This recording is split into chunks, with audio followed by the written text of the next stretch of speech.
Hello guys, welcome back in my YouTube channel. मैं सत्यम और आज से आप लोगों के लिए मैं एनसीईआरटी कंप्यूटर साइंस का कोर्स स्टार्ट करने जा रहा हूँ। और यहाँ पे एनसीईआरटी का क्लास 11 और 12 दोनों का जो बैच है वो मैं साथ साथ में लेकर के चलूँगा। या फिर हो सकता है मैं आज से क्लास 11 का करूँ, फिर कल क्लास 12 का करूँ, अल्टरनेट। वो मैं अपने ये टाइम के अकॉर्डिंग मैं वो फिक्स करूँगा। लेकिन क्लास 11 और 12 दोनों का जो एनसीईआरटी का जो कंप्यूटर साइंस है वो मैं फुल कोर्स यहाँ करवाने वाला हूँ। और ख़ास करके ये सीबीएसई के उन तमाम विद्यार्थियों के लिए लाभदायक होने वाला है जो क्लास 11th और 12th में सीबीएसई से पढ़ रहे हैं, चाहे वो केंद्रीय विद्यालय संगठन से हैं, डीएवी से हैं, या फिर एनी अदर किसी भी स्कूल से हैं, एफिलिएटेड स्कूल से हैं और वो सीबीएसई से पढ़ रहे हैं, या फिर किसी स्टेट बोर्ड से भी वो 11 या 12th में पढ़ रहे हैं और उनका सब्जेक्ट कंप्यूटर साइंस है। वो कंप्यूटर साइंस सब्जेक्ट एडिशनल या फिर मेन सब्जेक्ट के रूप में अगर पढ़ रहे हैं तो उनके लिए ये काफ़ी लाभदायक होने वाला है। साथ में एकेडमी के अलावा जनरल कंपटीशन के लिए भी ये काफ़ी लाभदायक होने वाला है। जैसे बैंक में भी कंप्यूटर साइंस से क्वेश्चन आते हैं, और बीपीएससी है जो टीचर्स के लिए टीआरई का जो एग्ज़ाम लगातार चल रहा है, 1 2 3 हुआ है, आने वाले समय टीआरई 4 भी आयोजित किया जाएगा स्टेट के लिए भी। तो ये सभी कोर्सों के लिए ये जो हमारा कोर्स है एनसीईआरटी का, वो इन तमाम कंपटीशन व एकेडमिक कोर्सों के स्टूडेंट के लिए काफ़ी लाभदायक होने वाला है। यहाँ पे एक एक लाइन हम पढ़ते चलेंगे और आपको समझाते चलेंगे। और आपको बता दें कि यूट्यूब चैनल पे हमारा एक प्लेलिस्ट होगा क्लास 11th कंप्यूटर साइंस करके। वहाँ पे चैप्टर वाइज हो सकता है कुछ लॉन्ग चैप्टर है तो एक दिन में मैं पूरा एक्सप्लेन ना कर पाऊँ पूरे चैप्टर को, तो मैं पार्ट वाइज पार्ट वहाँ पे मैं चैप्टर के नाम के साथ पार्ट 1 पार्ट 2 ऐसे करके मैं वीडियो अपलोड किया करूँगा और आप लोग को काफ़ी समझने में आसानी होगी और आपके एग्ज़ामिनेशन के लिए भी ये काफ़ी इम्पोर्टेंट होने वाला है।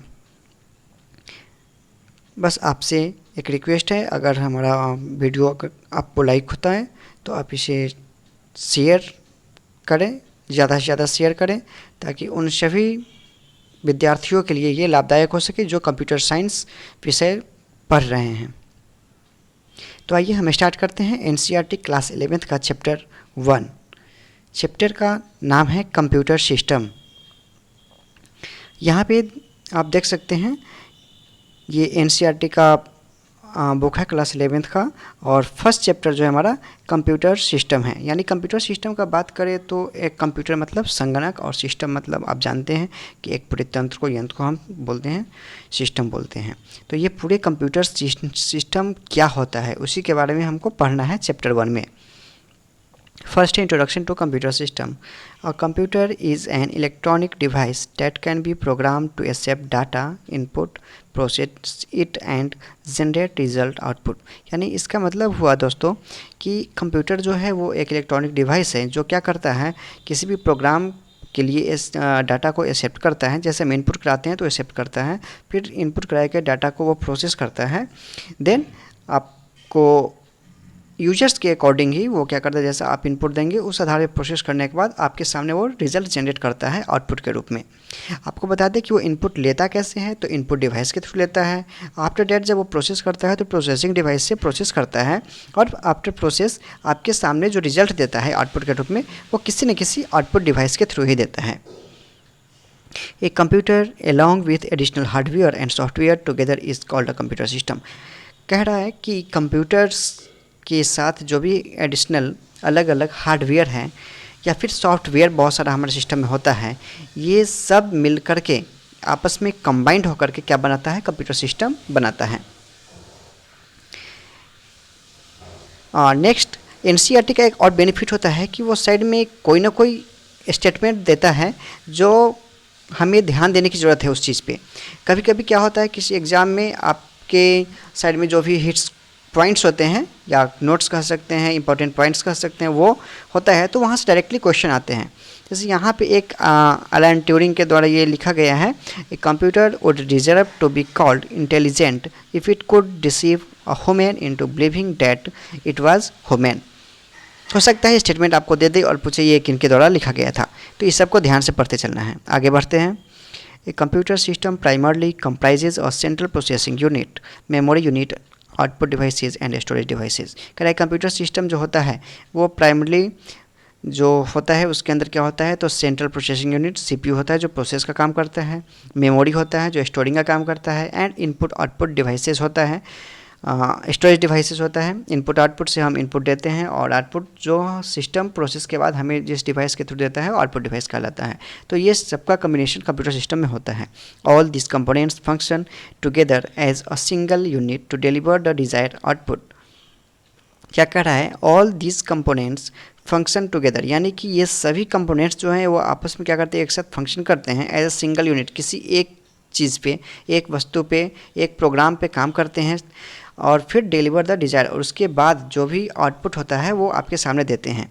हम कोई भी प्रोग्राम, कहने का मतलब ये है कि हम कोई भी प्रोग्राम देते हैं, एक single unit as a program, मान ले 3+2 मैंने दिया, तो वो उस पर क्या करता है, ये सभी कंपोनेंट्स मिल करके उस पर वर्क करता है, इनपुट का प्रोसेस करता है, फिर आप यूजर के द्वारा जो भी डिज़ायर्ड आउटपुट चाहिए होता है वो देता है। आगे है, a computer system comes in various forms and sizes. Computer system जो होता है उसका विभिन्न साइज़ है, आकार है। अब हम बात करें लैपटॉप का, तो लैपटॉप काफ़ी छोटा होता है, हम उसको लैब में रख के यूज़ कर सकते हैं। वहीं डेस्कटॉप उससे थोड़ा सा बड़ा होता है, ठीक है।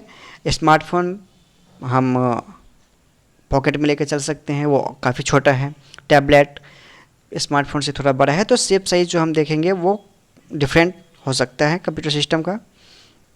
कह रहा है figure 1.1 shows the block diagram of a computer system, यानी फिगर 1.1 में आप देख सकते हैं कि कंप्यूटर सिस्टम का क्या डायग्राम कैसा है।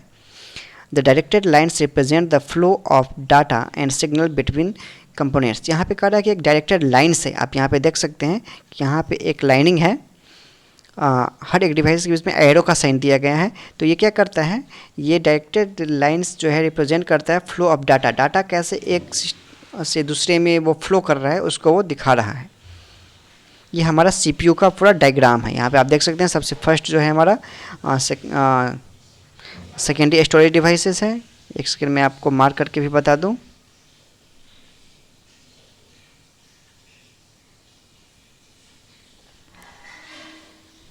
ठीक है, यहाँ पे हमारा क्या है, ये हमारा सेकेंडरी स्टोरेज डिवाइस है।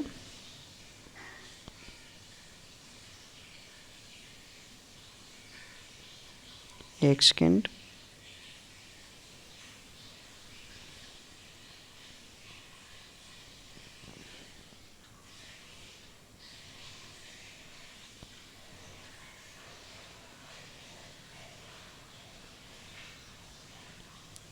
ठीक है। यहाँ पे हम देख सकते हैं कि क्या है हमारा, ये सेकेंडरी स्टोरेज डिवाइस हो गया। फिर इसके नीचे ये जो हमारा है, इस एरो को हम क्या कहते हैं, फ्लो लाइन, जो वो बताया कि ये जो लाइनिंग है हमारा डायरेक्टेड लाइन जो है वो क्या करता है, डाटा को फ्लो कराने का काम। यानी आप देख सकते हैं सेकेंडरी स्टोरेज डिवाइस सबसे पहले हमारा कहाँ आ रहा है, प्राइमरी में आता है, फिर सीयू कंट्रोल यूनिट में आता है, फिर अरिथमेटिक लॉजिक यूनिट में आता है, और फिर यहाँ से रिटर्न भी फ्लो करता है स्टोरेज सेकेंडरी स्टोरेज डिवाइसेज तक। सबसे फर्स्ट हमारा यहाँ से स्टार्ट होता है इनपुट। इनपुट जब हम कुछ डाटा को कराएंगे तो वहाँ कहाँ आएगा, ये कंट्रोल यूनिट में आता है, ठीक है। यहाँ आने के बाद वो सिस्टम के अकॉर्डिंग सबसे पहले कहाँ जाएगा, यहाँ प्राइमरी मेमोरी में आता है, फिर यहाँ से secondary storage device primary memory में आता है, फिर सीयू कंट्रोल यूनिट में आता है, इसके बाद अरिथमेटिक लॉजिक यूनिट में आता है। फिर आपस यहाँ से वो क्या करता है, जब तक प्रोग्रामिंग कंप्लीट ना हो जाए वो क्या करता रहता है, लूपिंग चलता है। और जब सारा सिस्टम हमारा आज वर्क कर लिया, आपके प्रोग्राम के अकॉर्डिंग का वो सारा प्रोसेसिंग कर लिया, देन वो आउटपुट देता है। यहाँ पे आपका आउटपुट डिवाइस के थ्रू क्या करेगा, वो आउटपुट जनरेट कर देता है, ठीक है। आगे बढ़ते हैं हम लोग। यहाँ पे सेंट्रल प्रोसेसिंग यूनिट, ये सीपीयू का जो फुल फॉर्म होता है दोस्तों, वो क्या होता है, सेंट्रल प्रोसेसिंग यूनिट होता है। ये क्या कह रहा है देखिएगा, it is the electronic circuitry of a computer system that carries out the actual processing and usually referred as the brain of the computer. आपको बता दें कि सीपीयू को ब्रेन ऑफ कंप्यूटर का दिमाग भी कहा जाता है, क्योंकि सिंपल सी बात है कि हमारे ह्यूमन बीइंग्स में भी जो कुछ भी प्रोसेस करता है, कुछ भी सोचने का काम करते हैं, कोई भी क्वेश्चन सॉल्व करते हैं, तो वहाँ पे थिंकिंग जो होता है, प्रोसेसिंग हमारे ब्रेन से ही होता है। तो जिस तरह से हमारे ह्यूमन बीइंग्स में जैसे ब्रेन वर्क करता है, सेम हमारे कंप्यूटर सिस्टम में जो है वो सीपीयू ये सारा काम करता है, इसलिए सीपीयू को ब्रेन ऑफ कंप्यूटर कहा जाता है। It is commonly called processor also, इसे हम प्रोसेसर भी कहते हैं। Physically, a CPU can be placed on one or more microchips called integrated circuits। आपको बता दें कि जो भी फिजिकली डिवाइसेस लगा होता है हमारे CPU में, उसमें बहुत सारा माइक्रोचिप्स लगा होता है, जिसको हम लोग IC इंटीग्रेटेड सर्किट बोलते हैं। The ICs comprise semi conductor material, और IC जो बना होता है वो सेमी कंडक्टर मटेरियल से बना होता है।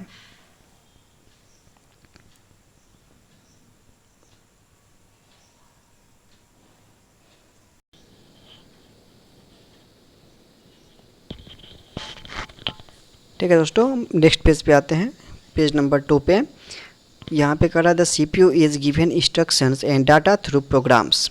क्या कह रहा है, the CPU is given instruction and data through program. CPU जो है वो कोई भी इंस्ट्रक्शन देता है, तो कैसे देगा, तो वो किसी न किसी प्रोग्राम के थ्रू ही देता है।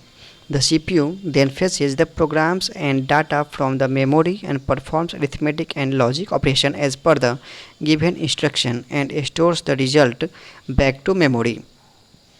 यहाँ क्या कह रहा है कि CPU जो है कोई भी प्रोग्राम को फेच करता है and data from the memory, and memory से वो सबसे पहले क्या करता है, CPU डाटा और प्रोग्राम को फेच करता है, लेता है, and performs arithmetic and logic operation. फिर उस डाटा के ऊपर वो क्या करता है कि परफॉर्म करता है टास्क, अरिथमेटिक या फिर लॉजिकल ऑपरेशन जो उस पर वर्क करेगा प्रोग्राम के अकॉर्डिंग, वो करता है as per the given instruction, जो ऐसा इंस्ट्रक्शन दिया जाता है, and restores the result back to memory. तो फिर उसके बाद क्या करता है, मेमोरी में रिजल्ट को देता है। यानी सबसे पहले CPU आपका मेमोरी से इंस्ट्रक्शन को फेच कर लेगा, प्रोग्राम को फेच करता है, फिर उसके ऊपर अरिथमेटिक और लॉजिकल ऑपरेशन करता है, यानी प्रोसेसिंग करता है। फिर वो मेमोरी में ही इंस्ट्रक्शन के अकॉर्डिंग जो हमारा डाटा आउटपुट आता है, उसको फिर क्या करता है, वो वापस मेमोरी में ही स्टोर कराता है। While processing the CPU stores the data as well as instruction in its local memory called registers। आपको बता दें कि प्रोसेसिंग के दौरान, जब प्रोसेसिंग करता रहता है CPU, उस समय वो क्या करता है, डाटा को इंस्ट्रक्शन के अकॉर्डिंग वो सबसे पहले लोकल मेमोरी, यानी जिसको हम रजिस्टर बोलते हैं, local memory is also known as register, register को हम लोकल मेमोरी बोलते हैं, तो वहीं पे वो डाटा स्टोर कराता है temporarily. Registers are part of the CPU chip, registers जो है वो CPU चिप का एक भाग है, and they are limited in size and number, जो एक लिमिटेड संख्या में है और आकार में है। Different registers are used for storing data, instructions और इंटरमीडिएट रिजल्ट।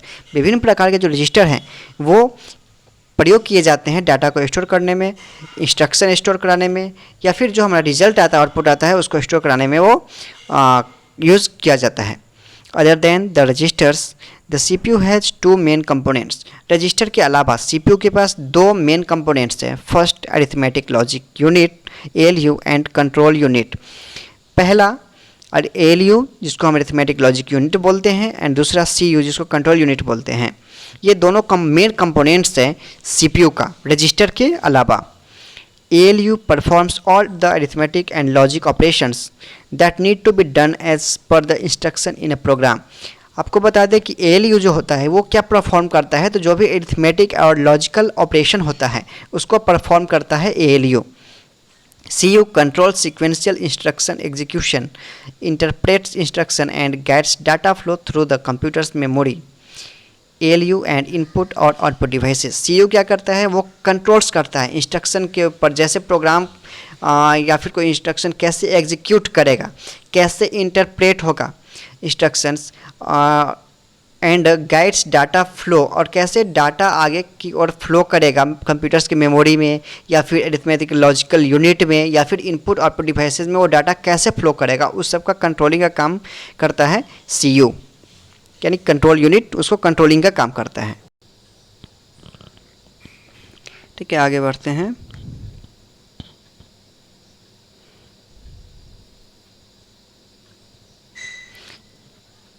आगे कह रहा है CPU is also popularly known as microprocessor, यानी CPU जो है वो माइक्रो प्रोसेसर के लिए भी जाना जाता है। ठीक है, ये पॉपुलर है, लोकप्रिय, पॉपुलर करने का मतलब लोकप्रिय है, चर्चित है, तो ये माइक्रो प्रोसेसर के लिए भी चर्चित होता है। We will study more about it in section 1.5, हम लोग इसके बारे में अधिक पढ़ेंगे सेक्शन 1.5 आगे चैप्टर में आएगा, तो फिर हम CPU के बारे में पढ़ेंगे एक्सप्लेनेशन में। आप यहाँ देख सकते हैं साइड में, यहाँ पे कुछ इनपुट डिवाइसेस भी डायग्राम में बने हैं, जैसे यहाँ पे keyboard, mouse, scanner, touch screen, ये जितना भी चीज़ आप देख रहे हैं ये सब हमारा क्या है, इनपुट डिवाइस है। ठीक है, आगे बढ़ते हैं।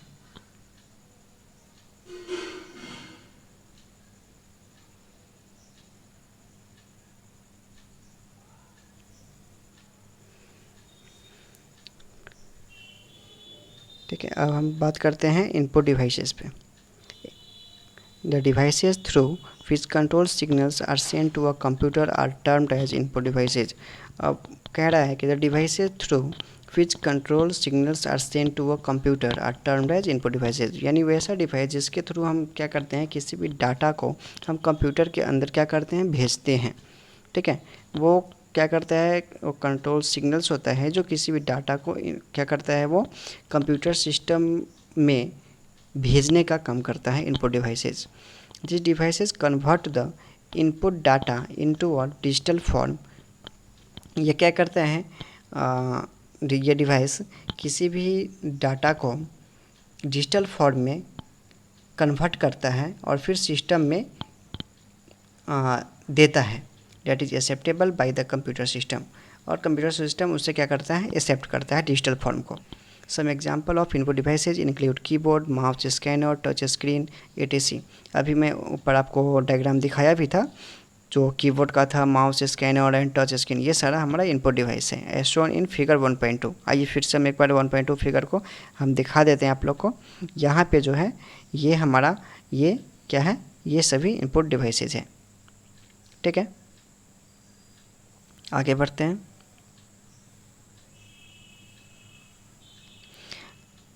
Especially designed Braille keyboard are also available to help the visually impaired for entering data into a computer। Specially अगर बात करें तो ब्रेली कीबोर्ड को डिज़ाइन किया गया था, जो इसलिए किया गया क्योंकि वो हेल्प जो करता था विजुअली इम्पेयर्ड, यानी कि जो अच्छी तरह से देख नहीं सकते वो भी डाटा, उनके लिए फिर क्या हो, entering data into a computer, उनके लिए ये डिज़ाइन किया गया था ब्रेली कीबोर्ड का, जो वो डाटा को इंटर कर सके कंप्यूटर के अंदर। और कीबोर्ड कैसा डाटा इंटर करता है, तो वो टेक्सचुअल डाटा करता है। टेक्सचुअल आपका अल्फ़ाबेटिकल हो सकता है, न्यूमेरिकल हो सकता है, या फिर सिंबॉलिक डाटा हो सकता है, जो कीबोर्ड के थ्रू हमारे सिस्टम को दिया जाता है।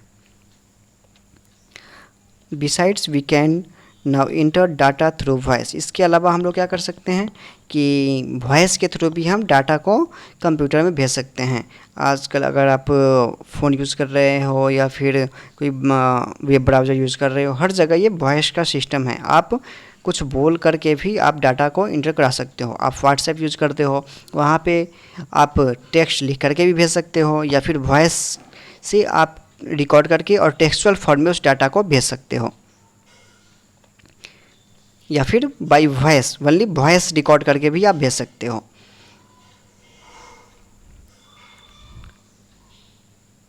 यहाँ दिया भी है for example we can use Google voice search to search the web where we can input the search string through our voice. यानी कह रहा है कि वही चीज़ कि किसी भी वेब ब्राउज़र पे हम क्या कर सकते हैं, गूगल वॉइस के द्वारा हम जो भी सर्च करना चाहते हैं वो मैं वॉइस के अकॉर्डिंग हम लोग सर्च कर सकते हैं।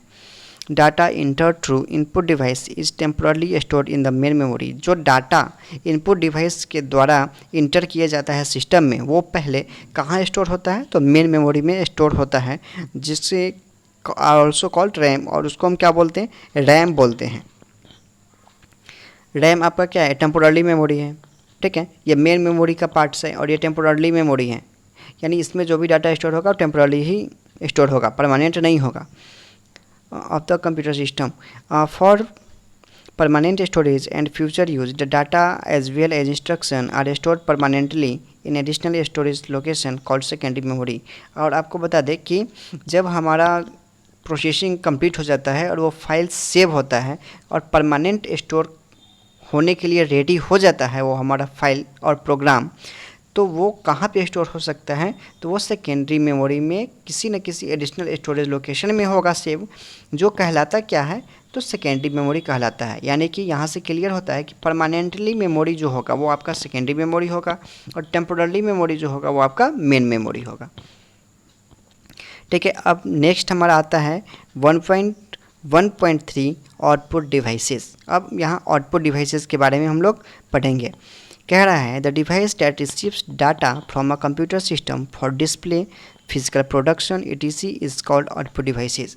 अब कह रहा है कि the device that receives data from a computer, वह डिवाइस जो कंप्यूटर सिस्टम से डाटा रिसीव करता है, किस लिए करता है, तो कुछ मैसेज दिखलाने के लिए या फिर फिजिकली उसका प्रोडक्शन करने के लिए, तो वैसा डिवाइस क्या कहलाता है, आउटपुट डिवाइस कहलाता है। जैसे कि मॉनिटर क्या करता है, किसी भी डाटा को दिखाने का काम करता है। वहीं पे हम प्रिंटर की बात करें तो प्रिंटर हमें कोई भी डाटा को हार्ड कॉपी के रूप में हमको प्रिंट करके देता है, तो ये यहाँ पे फिजिकल प्रोडक्शन का एक एग्जांपल हो सकता है। तो जिस डिवाइस से आया तो हार्ड कॉपी हमको मिला किस चीज़ से, तो प्रिंटर से मिला, ठीक है।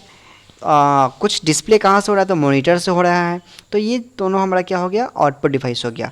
स्पीकर, ये स्पीकर से क्या होता है, आवाज़ बाहर आता है जो हम लोग सुन सकते हैं, तो वो स्पीकर भी हमारा क्या है, तो ये भी आउटपुट डिवाइस है। ये क्या करता है, तो it converts digital information into human understandable form. ये क्या करता है, डिजिटल इन्फॉर्मेशन को जो कंप्यूटर सिस्टम में होता है उस डिजिटल इन्फॉर्मेशन को मानव के समझने योग्य जो फॉर्म है उसमें कन्वर्ट कर देता है। For example monitor, projector, headphone, speaker, printer etc, ये सभी एग्जांपल है हमारे आउटपुट डिवाइसेस का। आउटपुट डिवाइसेस का भी यहाँ डायग्राम है, आप देख सकते हैं। ये जितना भी डायग्राम यहाँ पे आप देख रहे हैं, ये display, monitor, speaker, printer, 3D printer, ये इसके अलावा भी बहुत सारा होता है, प्लॉटर होता है, तो ये सब कुछ क्या है, आपका एक आउटपुट डिवाइसेस है। आगे बढ़ते हैं। आगे कह रहा है कि some output devices are shown in figure 1.3, जो हम लोग अभी देखें। A braille display monitor is useful for a visually challenged person. तो यहाँ पे कह रहा है कि ब्रेली डिस्प्ले क्या होता है, समझिएगा। तो a braille display monitor is useful for a visually challenged person to understand the textual output generated by computer. जो देखने में जिन्हें समस्याएँ हैं, जो अच्छी तरह से नहीं देख सकते हैं, विजुअली चैलेंज्ड पर्सन हैं, दिव्यांग हैं, तो वैसे लोगों के लिए क्या किया गया है, ब्रेली डिस्प्ले मॉनिटर लाया गया है, जहाँ पे आसानी से टेक्सचुअल आउटपुट को देख सकते हैं। A printer is the most commonly used device to get output in physical form. Printer एक काफ़ी सामान्य डिवाइस है जो किसी भी आउटपुट को फिजिकल फॉर्म यानी हार्ड कॉपी में देने का काम करता है। 3 types of commonly used printers are, जो भी 3 तरह के मुख्यतः जो है सामान्यतः 3 तरह के प्रिंटर्स यूज़ किए जाते हैं, वो है inkjet, laserjet and dot matrix. Nowadays there is a new type of printer called 3D printer. और आजकल एक विशिष्ट प्रकार के प्रिंटर हैं जो चल रहे हैं मार्केट में, उनका नाम है 3D printer, which is use to build physical replica of a digital 3D design. जो 3D डिज़ाइन का काम करने के लिए वो प्रिंटर का यूज़ किया जाता है। This printers are being used in manufacturing industries to create prototypes of products. Their usage is also being explored in the medical field, particularly for developing body organs. और ये 3D प्रिंटर का मुख्यतः जो use किया जाता है वो किसी भी मैन्युफैक्चरिंग इंडस्ट्री, जो ऐसा इंडस्ट्री जो कुछ मैन्युफैक्चर कर रहा है, कुछ बना रहा है, वैसे किसी प्रोडक्ट का निर्माण कर रहा है, तो वैसे जगहों पे 3D प्रिंटर का यूज़ किया जाता है। और ये ज़्यादातर मेडिकल फील्ड में किया जाता है यूज, बॉडी ऑर्गन को स्ट्रक्चर्ड करने के लिए, बनाने के लिए। वहाँ पे आपको पता है कि मेडिकल फील्ड में, मेडिकल कॉलेज में जो भी बॉडी ऑर्गन्स है उसको क्रिएट किया जाता है, बनाया जाता है, बच्चे को मेडिकल सेक्टर में पढ़ाया जाता है, एक्सपेरिमेंट कराया जाता है, तो वहाँ पे इस चीज़ को मैन्युफैक्चर करने का काम 3D प्रिंटर करता है। ठीक है, नेक्स्ट टॉपिक है हमारा इवोल्यूशन ऑफ कंप्यूटर। तो दोस्तों इवोल्यूशन ऑफ कंप्यूटर पे हम लोग नेक्स्ट डे चर्चा करेंगे। आज के लिए बस इतना ही। आप लोग से रिक्वेस्ट है कि मैं जितना भी कंटेंट्स आप लोग को बताता हूँ, आप एक बार उसे फिर से, अगर आपके पास बुक हो तो ठीक है, या फिर आप इस वीडियो को भी बार बार देखेंगे, उसको रीड करेंगे, समझेंगे, तो आपको ज़्यादा समझ में आएगा। ठीक है दोस्तों, अगर आपको ये हमारा वीडियो अच्छा लगा हो तो इसे लाइक ज़रूर कीजिएगा और अपने दोस्तों के बीच इसे शेयर कीजिएगा, ज़्यादा से ज़्यादा शेयर कीजिएगा, ताकि सभी वैसे बच्चे को इससे लाभ मिल सके जो कंप्यूटर फील्ड से बिलोंग्स करते हैं। ठीक है दोस्तों, आज के लिए बस इतना ही। Okay, bye bye.